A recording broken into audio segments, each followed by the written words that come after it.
Official এক নতুন ব্লগে সকলকে ওয়েলকাম জানাই। আজকে সকাল থেকে অনেক হুড়োহুড়ি করলাম, বাবুকে স্নান করালাম, নিজে স্নান সেরেছি, কিন্তু তবুও দেরি হয়ে গেল। জানো তো এখন কটা বেজেছে? 1টা বেজে গেছে এখন না খেয়ে, কারণ আমি পূজা দিতে যাবো আজকে।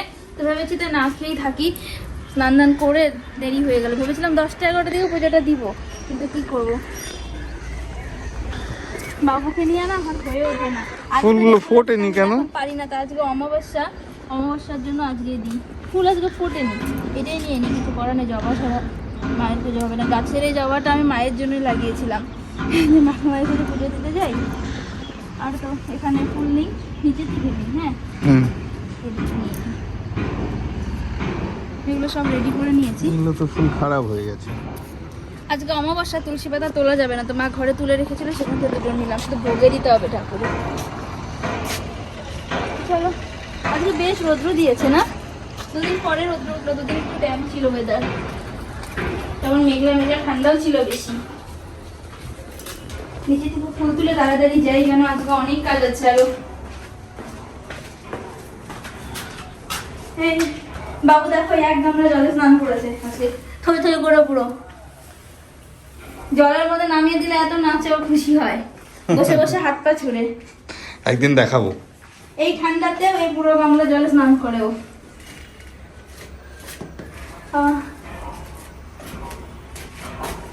আমি পুজোটা রেখে রাখি।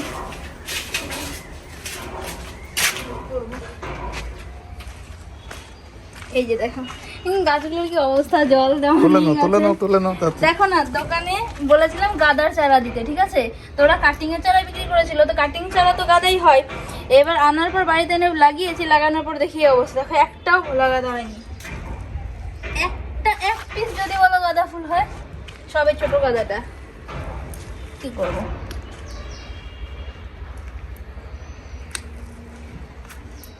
নার্সারি থেকে আনলে ভালো করতাম, তাই না শোনা? কে জানে, ওরাও তো চারাই বিক্রি করে না। ওটাই। আর কাটিং এর চারা এমন হবে কে জানে বলো, সুন্দর লাগছে তবু। বলো ওই গাছ থেকে নেবো? কোন গাছ? এখানে একটাই গাছ, পাশে একটা। এটা তো সুন্দর ফুল হচ্ছে। অনেকদিন পরে মাকে পুজো দিতে যাচ্ছি, 1 বছর পর। এই বছরে পুজো দিইনি। চলো। আর বাবা স্নান করে হাঁটাহাঁটি আয়, তুমি যাবো এসে না বুঝলু?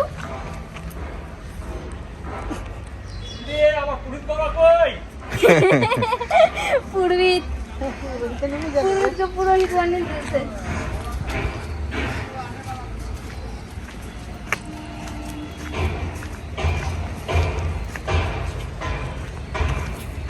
এই হলো আমাদের কালী মাতা মন্দির, একদম আমাদের বাড়ির সাথে। দেখেছিলে তোমরা আমার একটা ব্লগে, যখন কালী পুজো হচ্ছিল সেই ব্লগে দেখিয়েছি, কিন্তু না দীপাবলির সময়।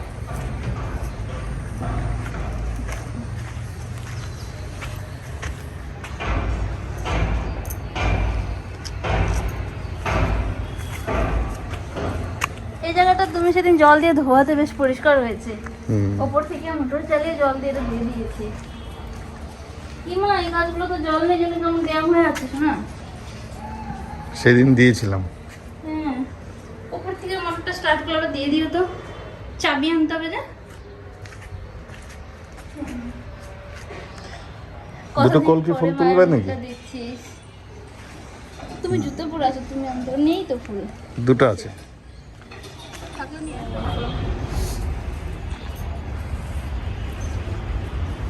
পাপোশেও জল দিচ্ছি, ঠিক আছে।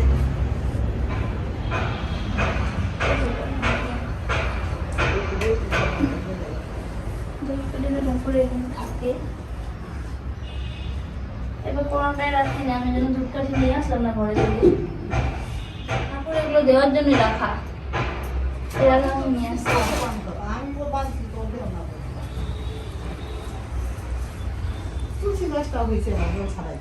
হ্যাঁ, তুলসী গাছ কম জলে। মায়ের কৃপা জল পেয়ে যায়। এই যে তুলসী গাছ, ফুল গাছ একটা ফুলও হয়েছে। লাগবে নাকি? থাক, এটা থাক। কতদিন পর মায়ের মুখে দেখলাম। এবছর তো পূজার দিন উপবাস থাকতে পারিনি।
তো আমার পুজো দেওয়া কমপ্লিট, এখন আমি বাড়ি যাচ্ছি।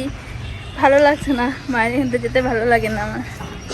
আচ্ছা না, চলে যাও, আমি আটকে দিচ্ছি। আমার জানলা দিয়ে সবসময় দেখা যায়, আমি দেখি সবসময়।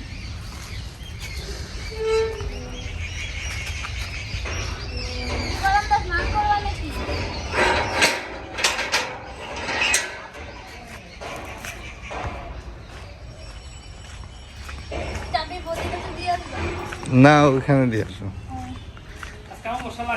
হ্যাঁ লাগছে। কই বৌদি কই? কি আছে রে রেখা?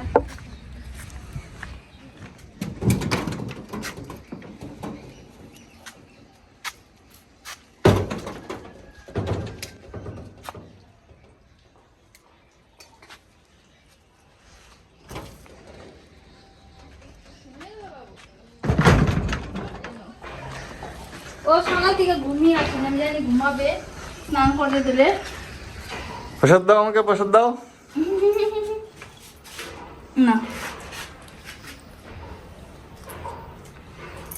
তো এই লাড্ডুটা খাই আমি।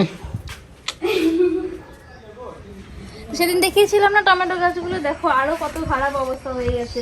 কেন কি ও বীজ দেবে না? বাবা তো বীজ পাঠিয়ে দিয়েছিল ওকে, কিন্তু বললাম বীজ দিয়ে কিছু খাবো না, টমেটো তো নাই, বাকি কিছুতে হালকা হালকা দিলেও। টমেটো তো একদমই দেয়নি, সেটাকে কেটে ফেলতে হবে, কিচ্ছু করার নেই। সেদিন তো তাও একটু ভালো ছিল, আজকে দেখো একদম পরিস্থিতি খারাপ। ধসা লেগে গেছে।